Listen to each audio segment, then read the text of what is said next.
Liverpool versus Arsenal. And I'm telling you this now, this has got to be one of the most important games we have left. Liverpool, of course, champions of the Premier League this season. They've equalled Man United in 20 overall league titles. And look, this will not be an easy game by any means, but it is a winnable game for one reason. They've already won the league. And since they've won the league, I highly doubt there's going to be any urgency for them to win this game. That being said, though, that doesn't mean they're just going to give it to us. They are still going to play, and we need to absolutely capitalise on this. Looking at the table right now, we stand on 67 points. If we win today, we go 70 points. That puts us 5 points clear off of Man City. However, we've still got Newcastle, Chelsea, and Aston Villa on 63 points. Any of them win their games, except for Aston Villa, they've already won it today. But if Newcastle or Chelsea win their games, which I think that's actually their next game as well. Like, they're going to have to play... Is that true? Yeah. What's it? They're going to have to play each other at 12 o'clock. And if any side wins, if anyone wins, they go from 63 points to 66. So it's better really hoping for a draw between the two of them. However, with Arsenal, if we win, and either Newcastle or Chelsea win, we are 4 points clear of third place, with 6 points left to play for. That is massive for us. Now, what's it? With this as well, looking at 5th and 6th again, 63 points. So it is more vital than you realise for us to win this, because looking at it from Europa League perspective, either Tottenham or Man United are going to win that, and they're going to get into the Champions League. I believe that means they replace 5th place now. So whoever finishes 5th place is getting out of the Champions League. We need to make sure that is not us. We are desperate to make sure of this now.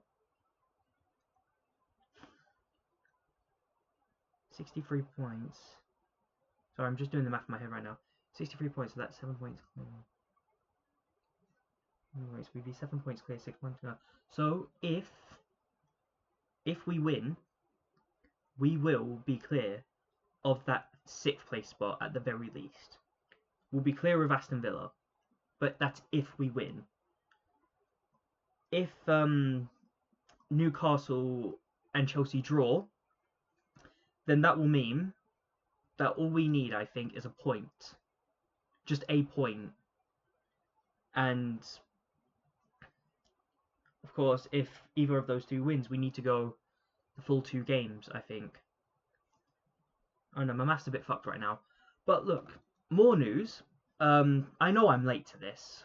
But Martin Zubimendi coming to Arsenal. It is confirmed now. Fabrizio Romano himself gave us the here we go. This is big for us. Massive. This is massive bit of business to do now. And I'm so glad we are doing it now. Because last season, well, I say last season, this season, sorry. This season has been absolute calamity of a transfer window. It's one of the worst transfer windows I've ever seen. But let's look at this now. Martin Zubimendi. He's going to be the Jorginho replacement. Hopefully not the Partey replacement. I think we still need to get Partey on at least another season. But long-term wise, this is a good bit of business for us, for Arsenal. And now it's a matter of sorting out the rest of our business. Getting Martin Zubimendi over the line gives Declan Rice that freedom to play in the centre mid, which I think is where he plays absolutely beautifully. And seeing a midfield partnership of Declan Rice, Martin Odegaard and Martin Zubimendi, I'm really, really excited for that. But of course, this will mean nothing if we don't sort out our other business. Our next priority has to be a striker. Get a striker, get a left winger, get a backup goalkeeper, and from there on in, we can focus on anything else. But for now, Martin Zubimendi, great bit of business for us. If we can sort out the rest of our business, we're looking like a very strong squad now. A strong enough squad to win the league. But for now, we have to play against the league winners. And here's what I would go with. Starting off in goal, David Raya. Obvious choice. There's no question about it. In our centre-backs, we've got William Saliba, who I am hoping we can get him on a new contract.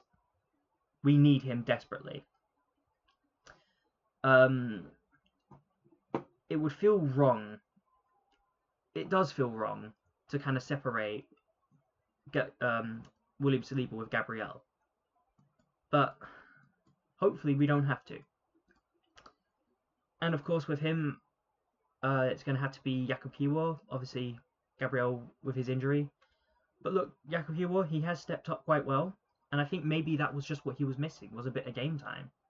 A bit of game time to kind of show himself up now, which he has done. In our left back, I'm going to start Lewis Skelly. I don't know how Calafiori's come along. But I would definitely sub on Calafiori afterwards. But for now, Lewis Skelly. And on the right, I would play Jurrien Timber.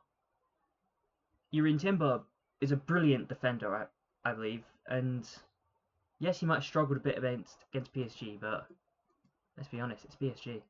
They've got one of the best attacks. Genuinely, Inter Milan might struggle against PSG. In the midfield, we're going to play Declan Rice, obviously. He's going to be a massive part of that squad. Especially if we put him in the right position, give him that freedom.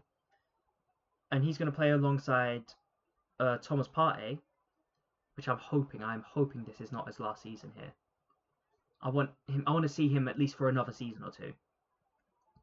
And hopefully, if we can keep him, we can secure a title. If we get our rest of our business done, keep Partey, yeah, we can secure stuff. But again, this is a lot of what ifism. And of course, our captain, Martin Odegaard. A lot of people say strip Odegaard of the captaincy. And I mean, I think Odegaard, this has been a horrible season for him. It really has. And I absolutely agree. I can only hope that we play better next season. But let me know what you think. Do we strip the captaincy from Martin Odegaard? Do we keep him as our captain? Let me know what you think. In our attack, Martinelli. Martinelli, as I always say, he's got pace, and he's such a hard worker. He will run up and down the pitch for you, and his defensive work rate as well is cannot be underestimated. It's just his attack that I feel we need to work on a bit more. Moving on from that, we're going to our right wing, and that is going to be Bukayo Saka. I think Bukayo Saka, obviously he's a brilliant player, but again, when he kicks those balls in, it's always in an area that a striker would be. Issue is we don't have a striker. And those who do play in that striking position, they don't really thrive there. Mikel Mourinho, he's a midfielder, and he's done well as a false nine. I'll say this now. He has done well. But, again, he's not that out-and-out striker. He won't guarantee you 25, 30 goals a season. And last but not least, it's a debatable one between Trossard and Mikel Mourinho. Mikel Mourinho does his business when he comes back from the thing. From the striking position, he does tend to run into the midfield, typically to win the ball or at least continue our possession of it. And that's why I personally favour Mikel Mourinho. And that's what I've gone with again. My only issue with it is, of course, he doesn't get back into a striking position in time. But you cannot argue with him scoring a lot of set piece goals. He nearly did that as well against PSG when he was playing at home. Very unfortunate for that to be ruled out. But yeah, Mikel Mourinho. That's who I would go for as our false nine. Let me know what you would think down below. Like, share, a comment, and please subscribe. It really does help out the channel. I'm trying to get us now to 50 subscribers, and I will be seeing you in the watch along for Arsenal versus Liverpool. Liverpool versus Arsenal, sorry. I will see you there. Goodbye.